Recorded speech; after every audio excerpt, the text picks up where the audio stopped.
el acetil-CoA y el oxalacetato. Por la enzima citrato sintasa se forma el citrato.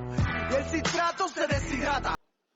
Hola a todos, nuevamente estamos con un nuevo video para el canal. En este caso vamos a hablar, continuando los temas de cardiopatías, tenemos lo que es la cardiopatía valvular. En cuanto a los tópicos de este video vamos a encontrar lo que es un repaso a lo que es la anatomía y la histología valvular. Vamos a hablar de lo que es la patología en cuanto a lo que es una estenosis valvular, tanto aórtica como mitral. Y en esta parte vamos a explicar qué es la fiebre reumática, aquí me faltó una R en vez de una B, y qué es la cardiopatía reumática. Esto con lo que son también los criterios de Jones, que ahorita vamos a ver para qué sirven. Y también tenemos lo que es la insuficiencia valvular en cuanto a lo que es la insuficiencia tanto aórtica como mitral. Y que explicaremos en este caso qué es la endocarditis infecciosa, cómo se da y qué tiene como consecuencias. Y también explicaremos qué son los criterios de Duke para poder diagnosticar una endocarditis infecciosa. Así que iniciando con lo que es el repaso de anatomía valvular, vamos a recordar que tenemos una válvula en este caso una válvula aórtica, ¿sí? Recuerda que la válvula aórtica tiene dos valvas anteriores y tiene una valva posterior. Y en cuanto a la anatomía, tenemos que recordar que tenemos lo que es un anillo fibroso, que va a ser el cual se une a lo que es el músculo cardíaco, este acá es el anillo fibroso. Vamos a encontrar también lo que viene siendo las valvas como tal, que son estas partes acá, que es recordar, son dos valvas anteriores y una valva posterior. También tenemos lo que viene siendo las comisuras, que es la unión o la parte donde se une la valva con lo que es el anillo fibroso. Esto aquí es una comisura, aquí tenemos otra comisura y aquí tenemos otra comisura. Y en cuanto a lo que es la histología de la válvula, vamos a recordar que tiene como diferentes capas. Tenemos lo que es una superficie, que puede ser endotelial, como tenemos acá. Tenemos lo que es una pars esponjosa, tenemos una pars fibrosa y tenemos una superficie que es la parte ventricular, que va a ser también, digamos lo que va a ser endoteliar por lo que es endocardio. Y tenemos que saber que en cuanto a lo que son las diferentes patologías que veremos, encontraremos lo que es una estenosis y lo que es una insuficiencia. Y tenemos que la estenosis es la imposibilidad de que una válvula se abra, como vemos aquí en este caso, que me va a generar una sobrecarga de presión. Y ahorita veremos qué me significa una sobrecarga de presión. Y tenemos la insuficiencia, que es la imposibilidad de que la válvula se cierre, lo que me genera una regurgitación, o sea, que la sangre se devuelva, porque tengo que me genera como tal una sobrecarga de volumen. Y ahorita veremos qué consecuencia trae esto a nivel morfológico, tanto el ventrículo como de la aurícula, una sobrecarga de volumen. Aquí tenemos en el caso de la estenosis y en el caso de la insuficiencia. Recordar, en la estenosis la válvula no se puede abrir, me genera una sobrecarga de presión. Y esto se ve reflejado en lo que es una hipertrofia concéntrica. El músculo cardíaco aumenta de grosor y el volumen ventricular, o sea, el diámetro de la cavidad, disminuye su diámetro, valga la redundancia. Y tenemos lo que es una insuficiencia, que es la imposibilidad de que la válvula se cierre correctamente, tenemos una sobrecarga de volumen. Por lo que esto se ve reflejado en lo que es una hipertrofia excéntrica, en la cual en esta va a haber lo que es una dilatación como tal. Tenemos que la cavidad se hipertrofia, o sea, digamos, aumenta el volumen de la cavidad, el músculo se hipertrofia, pero no tanto como en la hipertrofia concéntrica. Así que vamos a ver siempre en la estenosis, vemos reflejada una hipertrofia concéntrica. En la insuficiencia vemos reflejada una hipertrofia excéntrica. ¿Listo? Y ahora sí, pasando como tal a las patologías, tanto estenosis como insuficiencias de la aorta y de la mitral, porque vamos a ver que esas son las más comunes, el lado izquierdo. El lado derecho, pues también tenemos como tal patologías, pero no son tan frecuentes como la del lado izquierdo. Así que vamos a iniciar hablando de lo que son las estenosis tanto aórticas como mitrales. Y también tenemos que decir antes algo de empezar, y es que en las estenosis siempre van a ser crónicas. La estenosis siempre va a ser crónica, a diferencia de la insuficiencia que puede ser aguda y puede ser crónica. Y también tenemos que la estenosis, los daños son intrínsecos, son propios de la válvula, de la estructura valvular. En cambio, en la insuficiencia tenemos daños intrínsecos, o sea, dentro de la válvula, y daños funcionales, como un ejemplo, que se rompa un músculo papilar, que me impide que se cierre la válvula correctamente. Luego de saber esto, sí podemos iniciar como tal. Así que vamos a iniciar hablando de lo que son las estenosis aórticas y estenosis mitrales. Que vamos a ver que en ambas tenemos calcificaciones y tenemos lo que son cardiopatía reumática. Cardiopatía reumática, que ahorita veremos qué es esto de cardiopatía reumática y qué es esto de fiebre reumática. Ahorita lo explicaremos. Así que iniciando con lo que es la estenosis aórtica. Tenemos lo que es la estenosis aórtica calcificada senil. ¿Qué significa esto? Que con el paso de los años, con la vejez, tenemos que la válvula aórtica se va a empezar como a degradar, ya que tenemos que esta, pues al estar chocando tantas veces sangre, con el tiempo choca mucha sangre, pues obviamente se empieza como tal a lo que sería como degradar, a degenerar. Y tenemos que esta degeneración me genera lo que es una calcificación distrófica, o sea que empieza a acumularse o formarse lo que son calcio en la válvula, lo que va a ver reflejado en una estenosis, ya que este calcio como tal se vuelve como si una válvula muy rígida y me impide que la válvula se abra correctamente, que se abra correctamente. Y tenemos la otra, que también tenemos que es una estenosis, es una calcificación aórtica, pero en este caso tenemos lo que es una válvula aórtica bicúspide congénita. Esta, la senil, se llama que todo en gente adulta, gente ya muy mayor, la séptima, octava, novena década de la vida, pero cuando hay una alteración genética, como es una válvula aórtica bicúspide, esta calcificación se ve presente, pero a una muy temprana edad. Y aquí tenemos el ejemplo. Tenemos lo que es aquí tenemos una válvula aórtica normal con las tres valvas, y en cambio cuando es bicúspide, tenemos que la válvula se va a empezar a degenerar mucho más rápido. Va a estar más lesionada a una edad más temprana.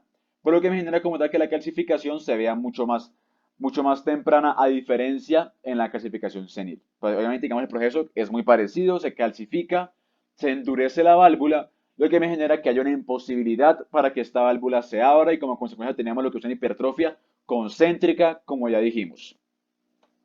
Y en cuanto a la estenosis mitral, que también tenemos calcificación, pues en este caso tenemos lo que es la calcificación anular o calcificación del anillo fibroso.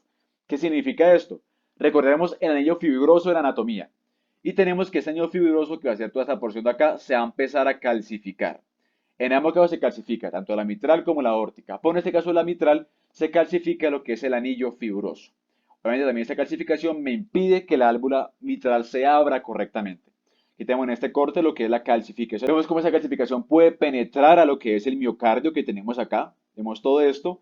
Y recordemos, algo importante, es que por esta región del miocardio, por ese septo auriculoventricular izquierdo, transcurre lo que es el fascículo anterior de la rama izquierda de las de His.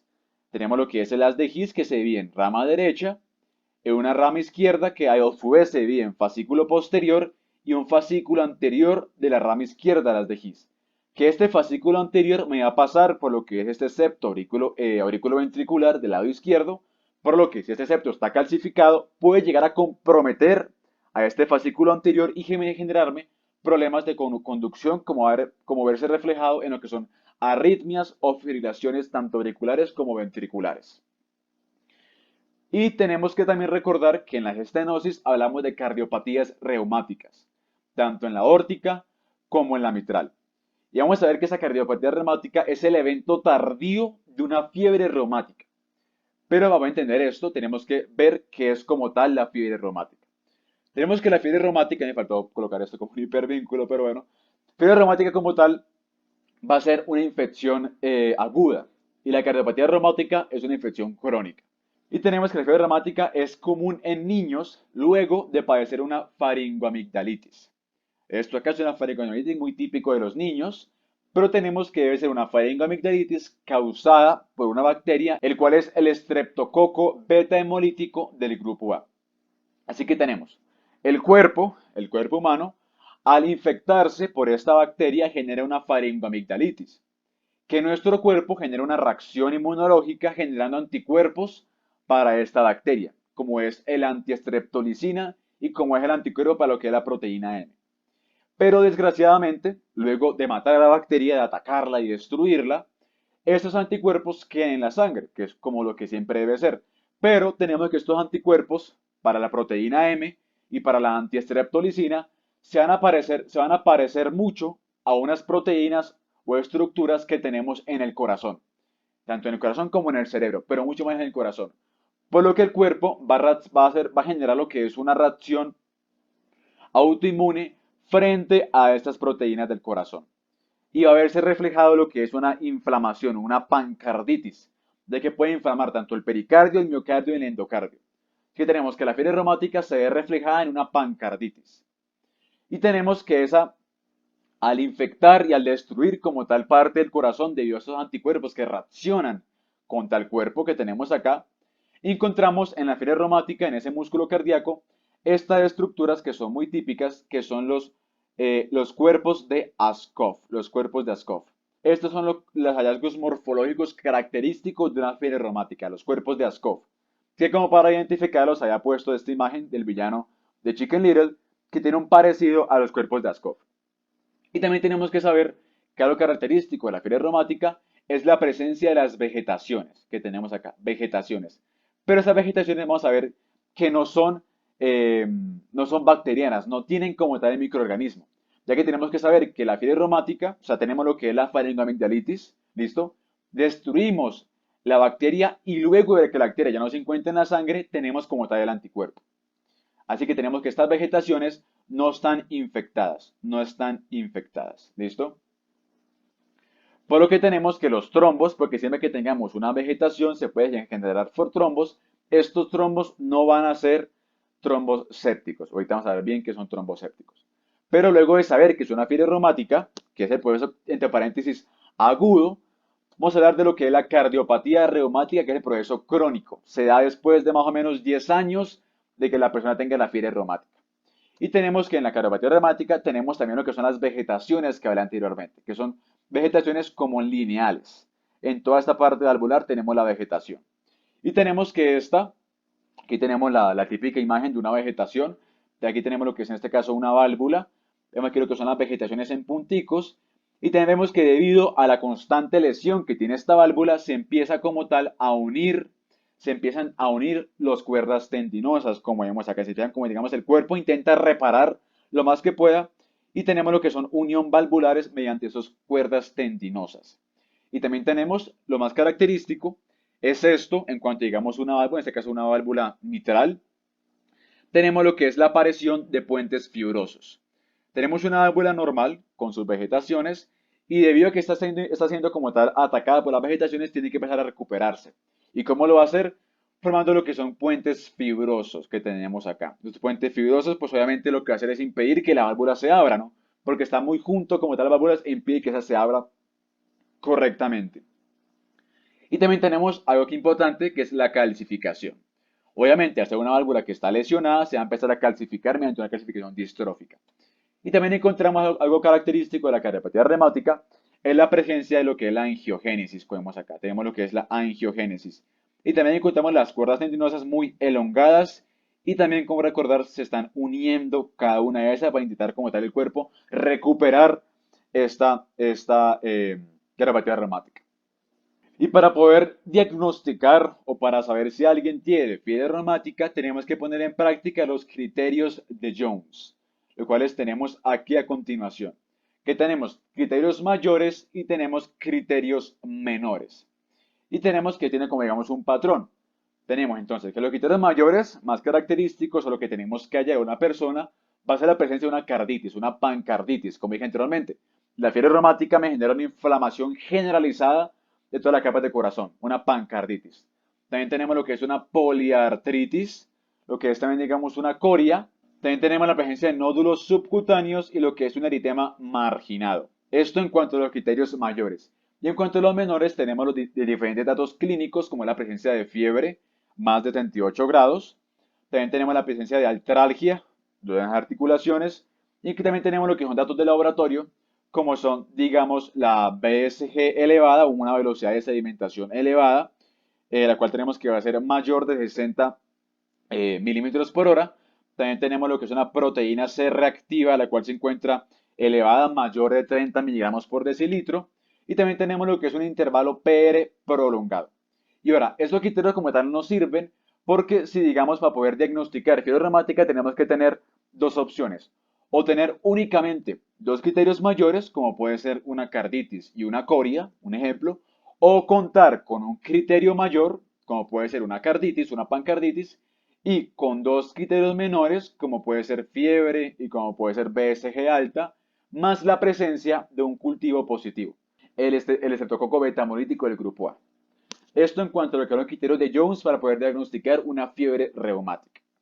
Y ahora sí, luego de entender como tal que es la cardiopatía reumática, vamos a poder entender por qué sea la estenosis aórtica por una cardiopatía reumática. Ya que si recordamos, pues tenemos como tal la cardiopatía reumática en cuanto a lo que es una válvula aórtica, que vemos estos puentes fibrosos que se van a estar uniendo como tal en las puntas de la válvula, ¿sí? Lo que obviamente, pues esto es un espécimen que obviamente está abierto, pero esto como tal, in vitro, me va a generar una imposibilidad para que la válvula se abra, debido a estos anillos fibrosos que me impiden como tal que la válvula se abra correctamente. Y en cuanto a la estenosis mitral, en cuanto a lo que es la cardiopatía reumática de la estenosis mitral, pues también encontramos lo que es la imagen que llamamos anteriormente, tenemos lo que es una válvula mitral, la cual se encuentra lo que son estos puentes fibrosos que me impide que se abra correctamente.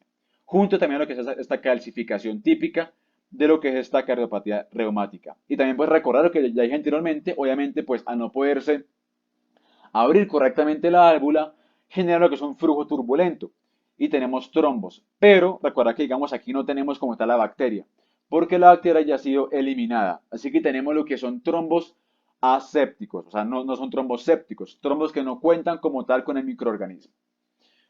Y luego de hablar de las estenosis, tenemos lo que son las insuficiencias.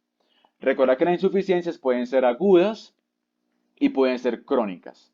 Y también tenemos que las insuficiencias pueden tener daños intrínsecos de la válvula o daños funcionales. Así que tenemos lo que es la insuficiencia aórtica aguda, tenemos lo que es la endocarditis infecciosa.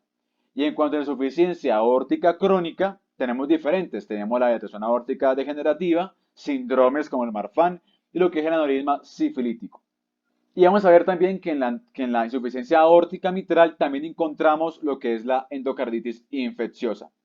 Así que vamos a explicar qué es esto de endocarditis infecciosa, como tenemos acá. Así que tenemos insuficiencia aórtica aguda. ¿Listo? Imposibilidad de que la válvula aórtica se cierre correctamente, pero en un proceso agudo, como es la endocarditis infecciosa. Vamos a ver que la endocarditis infecciosa puede darse generalmente por dos microorganismos, lo que es el Staphylococcus aureus que tenemos acá, o por lo que es el Streptococcus viridans que ahorita veremos. En este caso vamos a hablar de lo que es el Staphylococcus aureus, el cual vamos a ver que es mucho más virulento, es mucho más agresivo. Vamos a ver que esto se ve muy característico, algo muy característico de esta endocarditis, de esta infección, va a ser también la presencia de las vegetaciones. Pero a diferencia de la vegetación de la fibra reumática, esta es como nódulos. Y en esta vegetación sí tenemos presencia del microorganismo.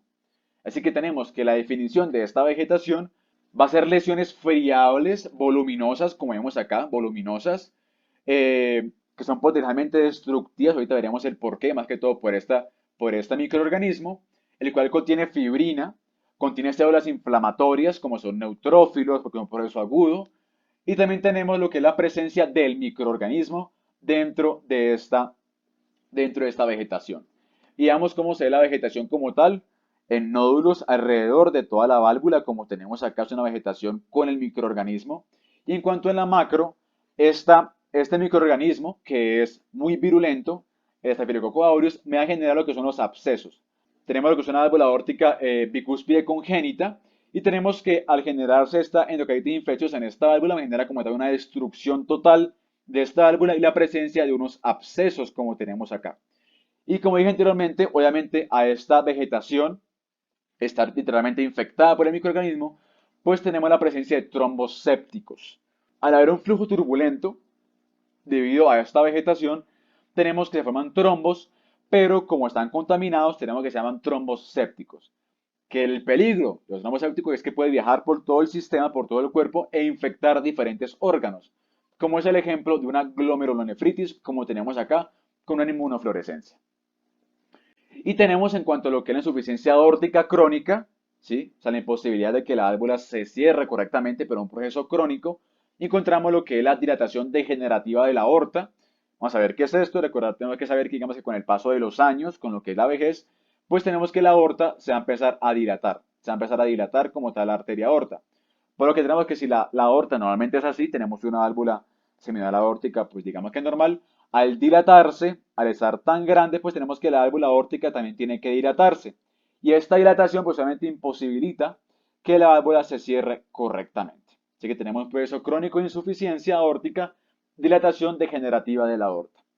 Tenemos una que ya no se ve casi hoy en día porque tenemos que es la aneurisma sifilítica, que tenemos que esta pues ya no se ve porque obviamente los pacientes ya no llegan hasta este punto de la sífilis, es un punto muy crónico de la sífilis, pues tenemos que también es una dilatación, un aneurisma muy grande de lo que es la aorta. Y también tenemos lo que es el síndrome de Marfan y la artritis reumatoide. Tenemos que recordar que el síndrome de Marfan va a haber una deficiencia de la fibrina. Así que esta par fibrosa se va a estar debilitada, va a estar como atrofiada. Y la par fibrosa es la que me da como tal la rigidez de la válvula. Así que van a ser válvulas muy flácidas. Y al ser flácida, pues obviamente pues no se puede cerrar correctamente porque la presión de la sangre va a hacer que se abra, pero para el sentido contrario. Y tenemos que saber también que lo que son las insuficiencias aórticas, vamos a encontrar un hallazgo muy característico, el cual son los soplos diastólicos. Y para poder entender que es un soplo diastólico, tenemos que retomarnos hacia lo que es el ciclo cardíaco. Yo tengo un video en mi canal en el cual explico muy bien el ciclo cardíaco, por si les interesa. Estaré colocando aquí lo que es la pestaña para que puedan ir a chequearlo, pero vamos a, como, digamos, retomar un poquito para poder entender bien qué es el soplo diastólico. Tenemos que recordar que es una gráfica de presión y volumen del ventrículo izquierdo, el cual va a estar dividido en una sístole y en una diástole. Tenemos sístole y tenemos diástole. Por lo que tenemos que recordar que al haber una insuficiencia aórtica, la válvula aórtica se cierra normalmente al inicio de la diástole, como tenemos acá, pero obviamente al estar insuficiente esta válvula, esta no se puede cerrar correctamente. O sea, donde se debería cerrar, que es en la diástole, no se puede dar, porque se va a cerrar, pero no se puede. Así que aparece lo que es un soplo diastólico. Ya que tenemos que ese sonido se da porque como la válvula no se puede cerrar, la sangre se devuelve en la diástole, como tenemos acá. Y aparece este sonido característico, acá es un video que saqué de YouTube, tenemos aquí la persona en la cual lo encontré, y tenemos como tal el sonido típico, es el soplo diastólico que se escucha tal que así.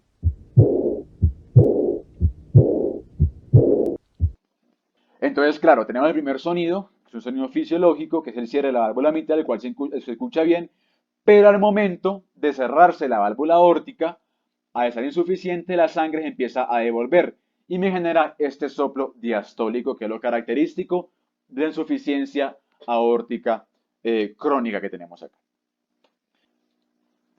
Y por último, pasando a lo que es las insuficiencias mitrales, tenemos lo que es una insuficiencia también aguda, una insuficiencia mitral crónica, y tenemos que en la aguda encontramos la que ya conocemos, la fiebre reumática, encontramos nuevamente la endocardititis infecciosa, encontramos lo que es la ruptura de los músculos papilares y únicamente tenemos un proceso crónico que es la degeneración mixomatosa. Así que veamos uno por uno qué significa pues cada enfermedad. Así que iniciando con la insuficiencia mitral aguda. Como ya dijimos, la que ya conocemos, tenemos la endocarditis infecciosa. Pero dijimos, cuando la expliqué la pasada, que teníamos dos tipos de microorganismos. El Staphylococcus aureus, que vimos anteriormente, que era más virulento, y en este caso veremos lo que es el Streptococcus viridans que tenemos acá, que es mucho menos virulento, no es tan agresivo como el otro. Pero veremos que también tenemos la presencia de lo que son las vegetaciones, exactamente iguales. Tenemos nódulos con presencia de fibrina, con células inflamatorias, con presencia del microorganismo dentro de la vegetación, por lo que vamos a ver que va a generar también trombos sépticos. También tenemos aquí lo que es la imagen de cómo es esta vegetación. Vamos a ver que es mucho menos grave que la pasada. Tenemos lo que es una vegetación por toda lo que es la válvula mitral, como vemos acá, toda esta vegetación. Y también tenemos lo que es aquí posiblemente una ilustración, y como dije anteriormente, la presencia también de trombos sépticos. Porque obviamente pasa igual que la pasada, tenemos que esta vegetación genera un flujo turbulento, lo que me genera un trombo, pero como tenemos como tal el microorganismo dentro de la vegetación, se le puede pegar al trombo y generar lo que es un trombo séptico e ir a infectar a otras partes del cuerpo, como es el caso de la glomerulonefritis. También tenemos lo que es insuficiencia mitral aguda, pero una fiebre reumática, que ya lo hablamos, es decir, la imposibilidad de que la válvula mitral se cierre debido a una fiebre reumática. Que tenemos también lo que son aquí las vegetaciones, pero esta vegetación, recordar que no tiene el microorganismo, por lo que en este caso los trombos no son sépticos. Y también tenemos cómo están uniendo esas cuerdas tendinosas, y también tenemos en este caso, pues en esta válvula también tenemos lo que es estos puentes fibrosos que impiden que la válvula se cierre correctamente, obviamente porque son algo muy rígido, y también tenemos lo que es la calcificación, como vemos acá. Y también tenemos lo que es el último en cuanto a la insuficiencia mitral aguda, que es el más característico y el más fácil de todos, que es la ruptura de los músculos papilares, ya que claro, tenemos lo que es un infarto agudo de miocardio, el cual tenemos que es un proceso agudo, el cual me trae como una complicación es la ruptura de los músculos papilares. Así que obviamente si un músculo papilar se rompe, va a ser un daño funcional que me impide que como tal que la válvula se cierre correctamente. Impide que la válvula quede tensa para que la sangre no se devuelva. Así que un daño agudo en cuanto a la válvula mitral que me genera una insuficiencia mitral es la ruptura de los músculos papilares tras un infarto agudo de miocardio. Y por último, en cuanto a la insuficiencia mitral crónica, que es la única que tenemos lo que es la degeneración mixomatosa, el cual va a ser un daño estructural de la válvula. Que tenemos, recordar lo que es la capa fibrosa y la capa esponjosa, miren los tamaños. Pero en esta tenemos que la capa esponjosa aumenta mucho de tamaño porque tenemos que la cantidad de proteoglicano que se encuentra en esta capa está ligeramente aumentada.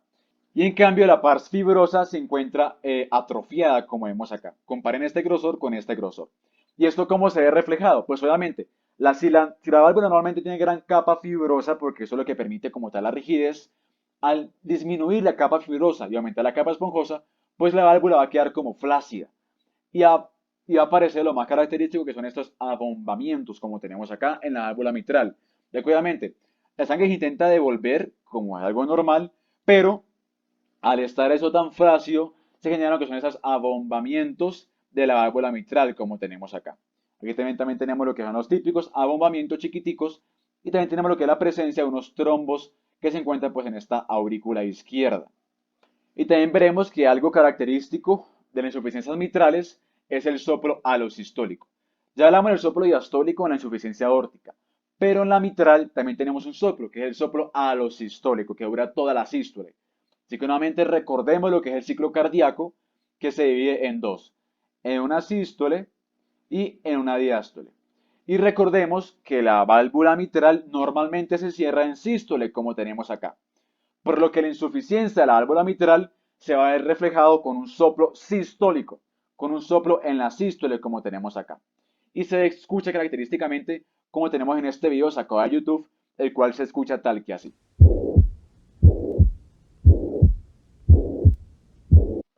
Y claro, ¿por qué pasa esto? Porque tenemos primer sonido fisiológico, el cierre de la válvula mitral, que debe estar normal, pero en este caso está dañado.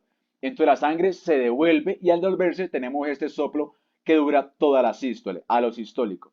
En cambio tenemos que el sonido diastólico, el segundo sonido fisiológico, es anormal, porque la válvula aórtica se cierra correctamente en este caso, como tenemos acá. Soplo alosistólico típico de insuficiencia mitral, soplo diastólico típico de insuficiencia aórtica. Y por último, lo que nos faltaba eran los criterios de Duke. Ya hablamos de los de Jones, que era para la fiebre reumática, pero los de Duke son para la endocarditis infecciosa, que era lo que nos faltaba, que eran muy parecidos. Entonces tenemos que aquí también, al igual que en los de Jones, tenemos criterios mayores y criterios menores. Estos criterios anatopatológicos son para los cadáveres, y que en este caso pues no nos interesa. Pues tenemos que los criterios mayores, vamos a encontrar lo que es una presencia de un hemocultivo positivo, obviamente para lo que es el viridans o para lo que es el aureus, dependiendo. También tenemos lo que es la presencia o la identificación de focos ecocardiográficos a nivel valvulares, también tenemos como un criterio mayor. También tenemos lo que es la insuficiencia valvular de nuevo origen. Así que tenemos tres criterios mayores para poder diagnosticar criterios de Duke. Pero también tenemos los criterios menores. Lo que vamos a ver que son los siguientes. Tenemos lo que es una lesión cardíaca predisponente, o sea, una lesión cardíaca que tengamos desde antes, o el consumo de drogas intravenosas. Ya que tenemos que saber que el Staphylococcus aureus es muy característico por el consumo, o sea, por transmitirse tras el consumo de drogas de vía intravenosa. También tenemos lo que son las lesiones vasculares, como las que veremos aquí en esta gráfica. Queremos saber qué son las hemorragias en astillas, que se encuentran pues más que todo en las uñas, como tenemos acá. Las hemorragias juventiles a nivel pues de lo que son los ojos. Y las lesiones de Janeway, que vamos a ver que son indoloras, ¿sí? Se producen más que todo por émbolos sépticos, ya que tenemos que recordar que obviamente en la otitis infecciosa tenemos lo que son la presencia de émbolos sépticos, como ya explicamos, y que suelen estar presentes en lo que son las palmas y las plantas de los pies. Y tenemos lo que son los fenómenos inmunitarios que también nos faltan, lo que vamos a encontrar lo que es la glomerulonefritis, encontraremos lo que son los nódulos de Onsler, que a diferencia de los de Janeway, los de Onsler son dolorosos. y se desarrolla más que todo en los pulpejos de los dedos, como tenemos acá. Y también tenemos lo que son las manchas de Roth, lo cuales encontraremos en los ojos, como vemos acá, son manchas de Roth característica de unas hemorragias retinianas. Y vamos a ver como tal que al igual que en los de Duke, pues teníamos que en estos para poder diagnosticar y que sea un criterio de Duke positivo, tenemos que tener como tres criterios. Uno, que encontramos dos criterios mayores positivos, o sea, únicamente dos, como la presencia de hemocultivos o la presencia de una insuficiencia valvular de un nuevo origen. Podemos tener lo que es un criterio mayor positivo y tres menores, o únicamente tener lo que son cinco criterios menores positivos, como son lesiones vasculares o inmunológicas o lesiones cardíacas predisponentes. Así que ya vimos la diferencia entre los criterios de Duke y criterios de Jones. Obviamente, pues agradecer esta imagen a Ela, que fue la que hizo esta imagen tan bacana para poder explicar esas lesiones vasculares e inmunológicas de los criterios de Duke. Así que nada, eso fue todo por este video. Fue un video extenso, lo sé, porque era un tema relativamente largo, pero espero que haya quedado claro. Así que nada, gracias por escuchar y nos vemos en un siguiente video.